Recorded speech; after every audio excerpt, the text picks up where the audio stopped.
এত দাতা হচ্ছেন কি করে? আপনি এত দাতা হচ্ছেন কেন? ট্যাক্স পেয়ারের টাকা দিচ্ছেন, তারপরে আপনি এমন একটা ভাব দেখাচ্ছেন যেন আপনার নিজের সম্পত্তি দিচ্ছেন।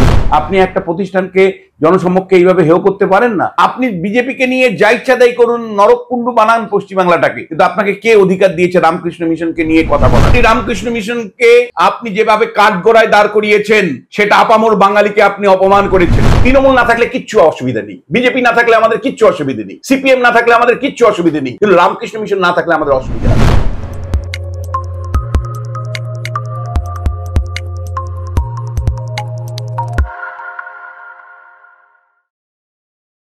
নমস্কার, আপনারা দেখছেন দ্য ইন্ডিপেন্ডেন্ট বেঙ্গল। আমি শিবম। কাল মুখ্যমন্ত্রী প্রকাশ্য জনসভায় ভারত সেবাশ্রম সংঘ, কার্তিক মহারাজ সহ একাধিক ইস্যুতে যে নজিরবিহীন বক্তব্য রেখেছে, তারপর উত্তাল রাজ্য রাজনীতি। কেউ ধর্মীয় মেরুকরণ করছেন, কেউ আর বলছেন ভারত সেবাশ্রম সংঘের মতো এক প্রতিষ্ঠানকে। এ ধরনের প্রশ্ন সত্যি বিরল, নজিরবিহীন, ঐতিহাসিকও বটে। আমার সঙ্গে এই মুহূর্তে কথা বলতে এই নিয়ে উপস্থিত আছেন রাজনৈতিক বিশ্লেষক অধ্যাপক ডক্টর বিশ্বনাথ চক্রবর্তী। স্যার, প্রথমে দ্য ইন্ডিপেন্ডেন্ট বেঙ্গলে স্বাগত। মুখ্যমন্ত্রী বলেছেন ভারত সেবাশ্রমের ভূমিকা নিয়ে, তিনি বলেছেন আমি চিহ্নিত করেছি আসানসোলে ভারত সেবাশ্রম মিশন আছেন, রামকৃষ্ণ মিশন আছেন। সিপিএম যখন খাবার বন্ধ করে দিয়েছিল, আপনাদের অস্তিত্ব নিয়ে প্রশ্ন উঠে গেছিল, আমরা দিয়েছিলাম। মানে আমি বলছি, রাজনীতির মধ্যে ভারত সেবাশ্রম সংঘ এই টপিকটা কোথা দিয়ে চলে এলো, এবং আপনি এই পুরো বিষয়টাকে স্যার কিভাবে দেখছেন? দেখো, আজকে তোমার যে আলোচনাটায় আমি বসেছি, এটা ভীষণ গুরুত্বপূর্ণ একটা আলোচনা। কারণ আমরা তো ছোটবেলায় একটা ভাবনা চিন্তা সংস্কৃতির মধ্য দিয়ে বড় হয়েছি। সেই ভাবনা চিন্তা সংস্কৃতি যখন ধাক্কা খাচ্ছে, তখন শেষ জীবনে এসে কিন্তু খুব খারাপ লাগছে, খুব দুঃখ লাগছে যে আমাদের যে ভাবনা চিন্তা রামকৃষ্ণ মিশন আমাদের মধ্যে গেঁথে দিয়েছিল, আমাকে, আমার ছেলেকে বা আমার পরিবারের সদস্যদেরকে, আমাদের সব সদস্যরাই রামকৃষ্ণ মিশনের কোনো না কোনোভাবে কাজ করেছি বা শিষ্য কোনো না কোনোভাবে। ফলে আমরা খুব হতাশ, আমরা শোকহত মুখ্যমন্ত্রীর বক্তব্যে। এবং তার যদি কোনো বক্তব্য থাকতো, তাহলে তিনি যদি সেটা রামকৃষ্ণ মিশনে আলাদা করে বলতেন, মঞ্চে না বলে। তিনি যেভাবে মঞ্চে রামকৃষ্ণ মিশনকে বলেছেন, আমি অত্যন্ত শোকহত মমতা বন্দ্যোপাধ্যায়ের এই বক্তব্যে। তার যদি কোনো বক্তব্য সত্যিই থাকতো, তিনি রামকৃষ্ণ মিশনের হেডকোয়ার্টারে চিঠি লিখে পাঠাতে পারতেন, তার সাথে সরাসরি সম্পর্ক আছে, তিনি বলতে পারতেন যে মহারাজ এই খবরগুলো পাচ্ছি, একটু দেখবেন দয়া করে। রামকৃষ্ণ মিশন সেই প্রতিষ্ঠান যারা যে কোনো ধরনের ফিডব্যাকের উপর ভিত্তি করে চলে। কিন্তু আপনি জনসভায় যেভাবে দাগিয়ে দিলেন, আপনি টাকা পয়সা দিয়েছেন থেকে শুরু করে এত দাতা হচ্ছেন কি করে? আপনি এত দাতা হচ্ছেন কেন? ট্যাক্স পেয়ারের টাকা দিচ্ছেন, তারপরে আপনি এমন একটা ভাব দেখাচ্ছেন যেন আপনার নিজের সম্পত্তি দিচ্ছেন রামকৃষ্ণ মিশনকে। আপনি রামকৃষ্ণ মিশনে আসানসোল রামকৃষ্ণ মিশনের সেন্টারকে সরাসরি ইঙ্গিত করে আপনি যে কথাগুলো বলেছেন, সেই কথাগুলো আমাদেরকে আহত করেছে। আমরা যারা রামকৃষ্ণ মিশনের সাথে কোনো না কোনোভাবে যুক্ত, আমাদেরকে আহত করেছে। আপনি একটা প্রতিষ্ঠানকে জনসমক্ষে এইভাবে হেয় করতে পারেন না। আপনার যদি কোনো প্রতিষ্ঠানটা সম্পর্কে বক্তব্য থাকতো, আপনি সরাসরি গিয়ে বলতেই পারতেন। রামকৃষ্ণ মিশনের হেডকোয়ার্টার বেলুর মঠে, আপনার পাশে, আপনি সবসময় যাতায়াত করছেন, আপনি সেখানে বলতেই পারতেন। কিন্তু আপনি জনসমক্ষে সচেতনভাবে বাঙালির শ্রেষ্ঠ প্রতিষ্ঠানকে আপনি আঘাত করেছেন। আপনি বাঙালির শ্রেষ্ঠ প্রতিষ্ঠান, স্বামী বিবেকানন্দের তৈরি প্রতিষ্ঠান, বাঙালির যদি গর্ব করার মতন কোনো একটা প্রতিষ্ঠান থাকে, সবই তো রাজনীতিতে শেষ হয়ে গেল, সব তো আকচাকচিতে শেষ হয়ে গেল, সব তো আকচাকচির মধ্যে দিয়ে কেউ তৃণমূল, কেউ বিজেপি, কেউ এইভাবেই তো সব শেষ করে দেওয়া হয়েছে। আর তারপরে আপনি রামকৃষ্ণ মিশনের কে যেভাবে বিষাদগার করেছেন, আপনি একটা পার্টিকুলার প্রতিষ্ঠানকে নিয়েও বললেও সেটা কেন প্রাতিষ্ঠানিকভাবে আপনি সেইটা জনসমক্ষে আনলেন? কেন আপনি সেটা রামকৃষ্ণ মিশনকে আলাদা করে বললেন না? আপনার নিশ্চয়ই একটা চিন্তা ভাবনা, ফিডব্যাক থাকতেই পারে। গণতন্ত্রে এটাই স্বাভাবিক। মিশনের অনেক বিষয় নিয়ে আমরাও ফিডব্যাক দিই, কিন্তু আপনি জনসমক্ষে করেছেন হেয় করবার জন্য। এবং একই সাথে আপনি ভারত সেবা সংঘ সম্পর্কে যে মন্তব্য করেছেন, সেটা দুর্ভাগ্যজনক। ভারত সেবা সংঘের যে অবদান, বিরাট অবদান আছে। প্রতিষ্ঠানের কোনো একটা ব্যক্তিকে নিয়ে যদি আপনার বলতে হতো, ভারত সেবা সংঘের তো হেডকোয়ার্টার আছে, ভারত সেবা সংঘের তো একটি প্রতিষ্ঠান। ফলে কোনো একটি মহারাজের প্রতি আপনি বিষাদগার করবেন জন্য আপনি জনসমক্ষে ভারত সেবা সংঘের নাম তুলে যেভাবে বললেন, কার্যত সেই প্রতিষ্ঠানটাকে কালিমালিপ্ত করা নয় কি? কার্যত কালিমালিপ্ত করা। আপনি বাঙালির সেরা প্রতিষ্ঠানগুলোকে নিয়ে কি খেলা খেলছেন? আপনি বিজেপিকে নিয়ে যা ইচ্ছা তাই করুন, আপনি বিজেপিকে নিয়ে যা ইচ্ছা তাই করুন, নরককুণ্ডু বানান পশ্চিমবাংলাটাকে, কিন্তু আপনাকে কে অধিকার দিয়েছে রামকৃষ্ণ মিশনকে নিয়ে কথা বলার? আপনাকে কে অধিকার দিয়েছে ভারত সেবা সংঘর মতন প্রতিষ্ঠানকে নিয়ে কথা বলার? আপনাকে কে অধিকার দিয়েছে ইসকনের মতন আন্তর্জাতিক একটি সংস্থাকে নিয়ে কথা বলার? আপনি কেন, আপনার গ্রিভান্সেস যদি থাকেও, আপনি মুখ্যমন্ত্রী, আপনি সেই গ্রিভান্সেস আপনি তাদের হেডকোয়ার্টারে পাঠিয়ে দিতেই পারতেন। আপনাকে যখন দিনের পর দিন জঙ্গল মহলে রামকৃষ্ণ মিশনের মহারাজকে আপনি মানে সভাস্থলে দাঁড় করিয়ে দিয়ে সাক্ষী গোপাল করে দিনের পর দিন যখন আপনি জঙ্গল মহলে রামকৃষ্ণ মিশনের কোন প্রতিষ্ঠানগুলোর কোন মহারাজকে মঞ্চে তুলে বলতেন, মহারাজ আমরা এটা করিনি, মহারাজ ওটা করিনি, মহারাজকে থেকে সার্টিফিকেট নেওয়ার কথা বলতেন, মনে আছে? আপনি কিভাবে রামকৃষ্ণ মিশনকে ব্যবহার করবার চেষ্টা করেছিলেন? আপনি রামকৃষ্ণ মিশনকে কিভাবে ব্যবহার করবার চেষ্টা করেছিলেন আপনি বোঝার চেষ্টা করুন। আপনি দিনের পর দিন জঙ্গলমহলে রামকৃষ্ণ মিশনের কোন সাধুকে মঞ্চে দাঁড় করিয়ে সেই খেলামেলার সাইকেলের বাহার দেখিয়ে আপনি বারবার মহারাজের থেকে সম্মতি আদায় করার চেষ্টা করেছেন, মহারাজ আমরা এগুলো করিনি, মহারাজ ওগুলো করিনি। তখন রামকৃষ্ণ মিশন ভালো ছিল, কারণ রামকৃষ্ণ মিশনের সাধুকে সাক্ষী গোপাল করে সরকারের প্রচার করেছেন আপনি। তখন জঙ্গলমহলে রামকৃষ্ণ মিশনের কোন সাধুকে দাঁড় করিয়ে দিয়ে আপনি তখন আপনার বৈধতা দাবি করেছেন, সরকারের বৈধতা দাবি করেছেন। আপনি যেভাবে রামকৃষ্ণ মিশনকে গতকাল আরামবাগ লোকসভা কেন্দ্রের প্রচারে গিয়ে দাগিয়ে দিয়েছেন, তার তীব্র বিরোধিতা করছি, তার তীব্র সমালোচনা করছি, নিন্দা করছি। এবং একইভাবে ভারত সেবা সংঘ ভারতবর্ষের সবচেয়ে দুঃখী দরিদ্র মানুষের সেবার একটা আশ্রয়স্থল। সেই সেবামূলক প্রতিষ্ঠানের কোনো একজন সাধু, তার সম্পর্কে আপনার আপত্তি থাকতেই পারে, গণতন্ত্রে এটাই নিয়ম। আপনি সেই ভারত সেবা সংঘের সদর দপ্তরে গিয়ে, দক্ষিণ কলকাতাতেই অবস্থিত, আপনি তাদের সদর দপ্তরে গিয়ে জানাতে পারতেন যে দেখুন এই ধরনের আপত্তিকর কথা কিন্তু হচ্ছে। আপনি কেন মানে সেটা করেননি? আপনি কেন মঞ্চের থেকে হাজার হাজার মানুষের সামনে রামকৃষ্ণ মিশন, ভারত সেবা সংঘ এবং ইসকন সম্পর্কে মন্তব্য করে তাদের কালিমা লিপ্ত করেছেন? আপনার ইন্টেনশন ঠিক ছিল না। আপনার ইন্টেনশন নিয়ে আমি প্রশ্ন তুলছি। আপনার ইন্টেনশন আমাদেরকে আহত করেছে, রাজনীতি বিশ্লেষক হিসাবে নয়, একজন রামকৃষ্ণ মিশনের গুণগায়ক হিসাবে, একজন রামকৃষ্ণ মিশনের অধ্যাপক হিসাবে, প্রাক্তনী অধ্যাপক হিসাবে এবং একজন অভিভাবক হিসাবে আমি মনে করি রামকৃষ্ণ মিশনকে আপনি যেভাবে কাঠগড়ায় দাঁড় করিয়েছেন, সেটা আপামর বাঙালিকে আপনি অপমান করেছেন। আপামর বাঙালি শিক্ষিত সমাজ থেকে শুরু করে দরিদ্র মানুষকে অপমান করেছেন। আপনি ভারত সেবা সংঘকে অপমান করেছেন। আপনি একই সাথে ইসকন আন্তর্জাতিক সংস্থা, তাদেরকে যেভাবে আপনি দাগানোর চেষ্টা করেছেন, তাদেরকে জমি দেওয়ার নাম করে যেভাবে মেলাইন করবার চেষ্টা করেছেন, সেটা তীব্র বিরোধিতা করছি, তীব্র সমালোচনা করছি, নিন্দা করছি। আপনার কোনো বক্তব্য থাকতেই পারত ইসকন সম্পর্কে।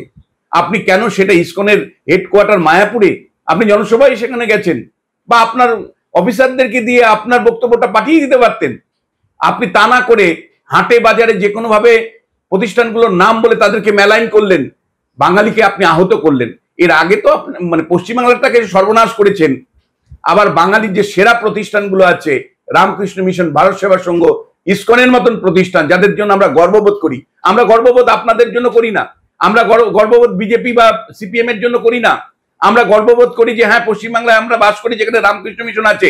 আমরা গর্ববোধ করি কারণ এখানে ভারত সেবা সংঘের মতন দরিদ্র পীড়িত মানুষকে সেবা করবার জন্য প্রতিষ্ঠান আছে। হ্যাঁ, আমরা গর্ববোধ করি যে আন্তর্জাতিক স্তরে ইসকনের যে চিন্তা ভাবনা, সেগুলোকে ছড়িয়ে দেওয়ার মতন প্রতিষ্ঠান এই মায়াপুরে আছে। আমরা গর্ববোধ করি। আমরা আপনাদের জন্য গর্ববোধ করি না। যখন যেমন তখন তেমন যারা বলে তাদের জন্য আমরা গর্ববোধ করি না। আমরা গর্ববোধ করি না রাজনৈতিক দলের আচ্ছা চাচ্ছি মানুষদের জন্য। যেটা হয়েছে সেটা অন্যায় হয়েছে, আপনি অন্যায় করেছেন। এবং জনসমক্ষে আপনি কেন এই ধরনের প্রতিষ্ঠানগুলোর নাম নিয়ে তাদের সমালোচনা করলেন? প্রশ্নটা উল্টো দিক থেকে যদি করে কেউ, যে এই প্রতিষ্ঠানগুলোর বিরুদ্ধে আপনি যে কথাগুলো বলবার চেষ্টা করেছেন, সেটা হলো এরা কেন্দ্রের শাসক দলের নির্দেশ মতন চলে, বা নির্বাচন আসলেই আপনি জমি দেন, আপনি টাকা দেন, আপনি এদেরকে নানা রকম সুযোগ সুবিধা দেন, অথচ নির্বাচন আসলেই এরা কেন্দ্রের নির্দেশ মতন নাকি প্রচার করে বিজেপির হয়ে, এই তো বক্তব্য আপনার। আকার ইঙ্গিতে তো আপনি এইটাই বলবার চেষ্টা করেছেন।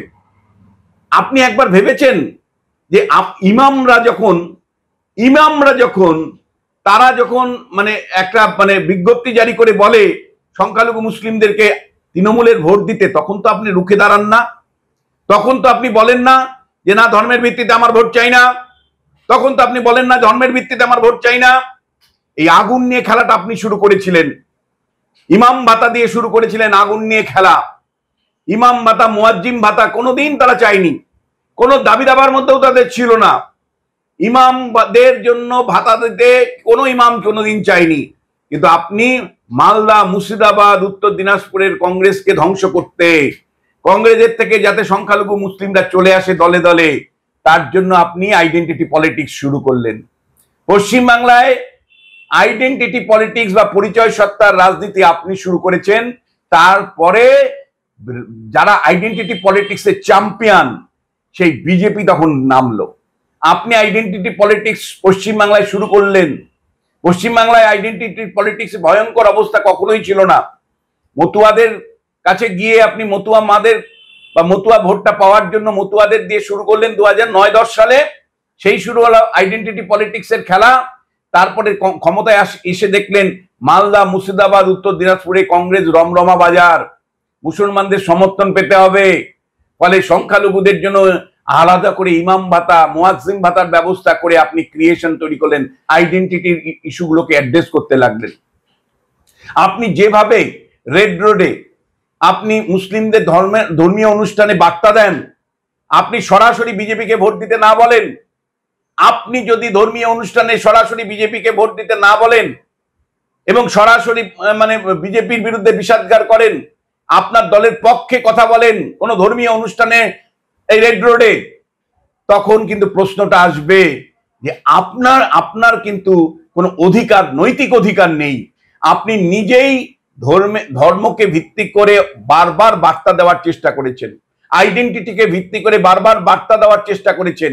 আর আজকে যদি হিন্দু প্রতিষ্ঠান, আমি মনে করি না রামকৃষ্ণ মিশন করেছে এই কাজ, কোনো প্রতিষ্ঠানই করতে পারে না, সে আসানসোলও করেনি। আপনি একেবারে ভুল বক্তব্য রাখছেন। আমি বিশ্বাস করি না ভারত সেবা সংঘের কোনো প্রতিষ্ঠান এটা করতে পারে। আমি বিশ্বাস করি না যে ইসকনের কোনো প্রতিষ্ঠান, যারা সার্বজনীন বিশ্ব সংসারের কথা বলে, যারা মানবতার কথা বলে, সেই ইসকন এই ধরনের ছোট্ট ক্ষুদ্র অংশের স্বার্থের কথা বলবে। আমি বিশ্বাস করি না। এটা রাজনৈতিক সুবিধের জন্য, অর্থাৎ আতঙ্কিত আপনি হয়ে গেছেন যে 2021-এর নির্বাচনে প্রতি 100 জন হিন্দু ভোটারের মধ্যে 54 জন হিন্দু ভোটার তৃণমূলের বিরুদ্ধে ভোট দিয়েছে, বিজেপির পক্ষে ভোট দিয়েছে। আপনার একটা আশঙ্কা তৈরি হচ্ছে যে এই নির্বাচনেও এমন ঘটবে না তো যে হিন্দু ভোটের আরো বেশি পোলারাইজেশন হতে পারে। ফলে হিন্দু ভোটের পোলারাইজেশন যদি 54% থেকে 60% যায়, তাহলে অনেকগুলো আসন আপনাকে হাতছাড়া হতে পারে, আপনার হওয়ার সম্ভাবনা থাকতে পারে, হবে আমি বলছি না, থাকতে পারে। ফলে একটা আতঙ্ক তৈরি হয়েছে আপনার মধ্যে যে হিন্দুর ভোটের পোলারাইজেশন হয়ে যাবে। আর হিন্দু ভোটের পোলারাইজেশন কে করছে রে বাবা? বিজেপি তো আছেই, আর কি আছে রে বাবা? এইবার দেখো রামকৃষ্ণ মিশনকে ধরো, এইবার দেখো ভারত সেবা সংঘকে ধরো, ইসকনকে ধরো, রামকৃষ্ণ মিশনের কোন প্রতিষ্ঠান, তখন আসানসোলকে ধরো, কারণ আসানসোলে ভোট হয়ে গেছে, সেখানে একটা বার্তা পেয়ে গেছেন যে আসানসোলে পরাজয়ের সম্ভাবনাও একটা ইঙ্গিত পেয়ে গেছেন। ফলে এই বিজেপির কৃতিত্বের থেকেও বেশি কৃতিত্ব আপনি রামকৃষ্ণ মিশনের আসানসোল কেন্দ্রকে দিতে চাইছেন। অথচ আপনার প্রার্থী শত্রুঘ্ন সিনহা এবং তার স্ত্রী ওই আসানসোল রামকৃষ্ণ মিশনে গিয়েই খাওয়া দাওয়া করে সেখানে প্রচারের সময় কিন্তু গিয়ে হাজির হয়েছিল, তাদের সাথে যথেষ্ট সম্পর্ক আছে। আপনার কাছে নিশ্চয়ই খবর আছে যে আপনি বহরমপুরে পরাজয় দেখতে পাচ্ছেন ইউসুফ পাঠানের। আপনি হয়তো দেখতে পাচ্ছেন যে ইউসুফ পাঠানের পরাজয় হচ্ছে এবং অধীর চৌধুরী জয়ী হচ্ছে। এই অধীর চৌধুরীর জয়ের পেছনে কে আছে রে বাবা? দেখতো কার্তিক মহারাজের নামটা বল। তাহলে কার্তিক মহারাজকে আমি দাগিয়ে দিলাম, এবং কার্তিক মহারাজকে দাগিয়ে দেওয়াটা ইম্পর্টেন্ট নয়, ইম্পর্টেন্ট ভারত সেবা সংঘকে নাম উল্লেখ করে তাদেরকে দান খয়াত্রী আপনি কি করে করেছেন, কি না করেছেন সেগুলো বলে কার্তিক মহারাজকে যুক্ত করে দেওয়া মানে কিন্তু প্রতিষ্ঠানটাকে আপনি কার্যত বলে কালিমালিপ্ত করলেন। মায়াপুরের কথা আপনি বলছেন, তাহলে নদিয়া জেলার পরাজয় কি আসন্ন? সেই কারণে মায়াপুরকে আপনি চিহ্নিত করছেন। ফলে যেটা চিন্তার কারণ আমার কাছে মনে হচ্ছে যে বাঙালির অত্যন্ত পুরনো কতগুলো প্রতিষ্ঠান যাদের নিয়ে আমরা গর্ব করি, যাদের ভাবনা চিন্তা মূল্যবোধের দ্বারা আমরা পরিচালিত, যেখানে তৃণমূল না থাকলে কিচ্ছু অসুবিধা নেই, বিজেপি না থাকলে আমাদের কিচ্ছু অসুবিধা নেই, সিপিএম না থাকলে আমাদের কিচ্ছু অসুবিধা নেই, কিন্তু রামকৃষ্ণ মিশন না থাকলে আমাদের অসুবিধা আছে। আমাদের জীবনের সবচেয়ে গুরুত্বপূর্ণ প্রতিষ্ঠানের মধ্যে রামকৃষ্ণ মিশন। আপনি রামকৃষ্ণ মিশনকে জড়িয়ে, আসানসোল রামকৃষ্ণ মিশনকে জড়িয়ে টাকা পয়সা দেওয়ার নাম করে যে ধরনের বার্তা দেওয়ার চেষ্টা করেছেন, সেটার তীব্র বিরোধিতা করছি, তীব্র প্রতিবাদ করছি। আপনারা না থাকলে কিচ্ছু যায় আছে না। ইতিহাসে আপনারা পাসিং ফেজ, মানব সভ্যতার ইতিহাসে আপনারা পাসিং ফেজ, কিন্তু রামকৃষ্ণ মিশন সভ্যতার ইতিহাসে গুরুত্বপূর্ণ অবদান। সভ্যতার ইতিহাসকে এগিয়ে নিয়ে যাওয়ার ক্ষেত্রে রামকৃষ্ণ মিশনের গুরুত্বপূর্ণ ভূমিকা আছে, ভারত সেবা সংঘের গুরুত্বপূর্ণ ভূমিকা আছে, ইসকনের গুরুত্বপূর্ণ ভূমিকা আছে। আপনি শুভেন্দু অধিকারী, মমতা বন্দ্যোপাধ্যায়, শুভেন্দু অধিকারী আপনারা না থাকলে বা মোহাম্মদ সেলিম না থাকলে কিচ্ছু হবে না, পৃথিবীর কিচ্ছু যায় আসে না। কিন্তু রামকৃষ্ণ মিশন না থাকলে বাংলার জীবনের যে সংস্কৃতি, মানবতার সংকট তৈরি হবে। রামকৃষ্ণ মিশন না থাকলে মানবতার সংকট তৈরি হবে। ভারত সেবা সংঘ না থাকলে মানবতার সংকট তৈরি হবে। ইসকন না থাকলে মানবতার সংকট তৈরি হবে। ফলে আপনারা না থাকলে কিচ্ছু যায় আসে না, কিন্তু এই প্রতিষ্ঠানগুলো না থাকলে মানবতার সংকট হবে। ফলে এই প্রতিষ্ঠানগুলো সম্পর্কে বলবার আগে চারবার ভাববেন। কোথাও কি আপনি বলেন আগুন নিয়ে খেলাটা শুরু করেছেন, খেলার শেষটা দেখতে পান পূর্বে কে এই আগুনে, মানে এই সমাজ হিন্দু মুসলমান ভাগাভাগি হয়ে যাবে একটা সময়ের পর, যেটা হচ্ছে আইডেন্টিটি পলিটিক্স, এটা বলছেন। রামকৃষ্ণ মিশনও বাদ গেল না, পূর্বে কি রাজনৈতিক দলগুলো মুখ্যমন্ত্রীর বক্তব্যের দায় কিছু না কিছু সমাজে এটা পড়বে? দেখো, মানে পরিষ্কার পশ্চিমবাংলাটাকে নরকুণ্ডু করে ফেলে দিয়েছে। যে কয়টা প্রতিষ্ঠান ভালো করে চলে, রামকৃষ্ণ মিশনেরই শিক্ষা প্রতিষ্ঠানগুলো চলে ভালো করে।